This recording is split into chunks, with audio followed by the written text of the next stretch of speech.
Selanjutnya yaitu terkait tentang fungsi dan hikmah zakat.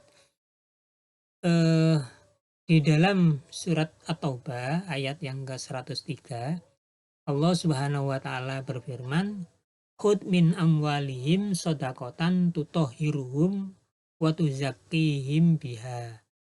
Washolli 'alaihim inna sholataka sakanul lahum wallahu sami'un alim." Khudh min amwalihim shadaqah. Ambillah sedekah atau zakat dari sebagian harta mereka. Tutahhiruhum. Dengan zakat itu kamu mensucikan mereka. Wa tuzakkihim biha. Dan dengan zakat itu kamu membersihkan mereka. Washolli 'alaihim. Dan berdoalah untuk mereka. Inna sholataka sakanul lahum.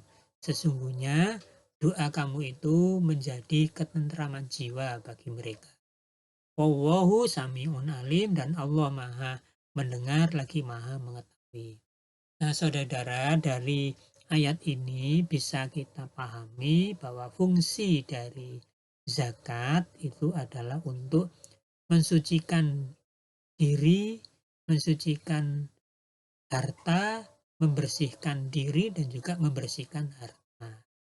Sehingga dengan berzakat maka diri kita menjadi suci dan bersih, harta kita pun juga bisa menjadi suci dan bersih. Dan pada ayat ini juga Allah menyebutkan washolli 'alaihim, dan berdoalah untuk mereka.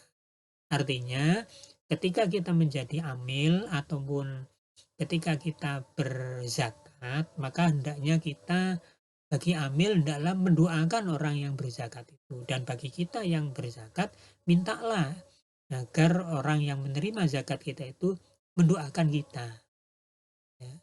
Karena ayat ini memang menyebutkan gitu, berdoalah untuk mereka. Siapa? Untuk orang-orang yang berzakat itu, ya. Sehingga orang yang berzakat itu menjadi apa?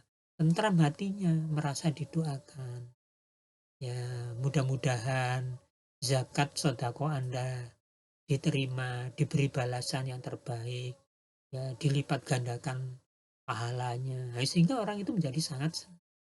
Nah, kadang kita yang sering menjadi pengurus dalam panitia zakat itu kan terkadang tidak peduli dengan itu, hanya menerima saja, ya.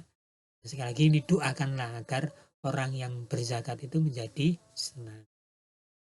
Nah, berikutnya saudara, hikmah zakat dapat kita pahami. Yang pertama, dengan berzakat dapat mengikis dan melepaskan sifat kekikiran dan ketergantungan terhadap aspek materi yang sering membelenggu jiwa seseorang.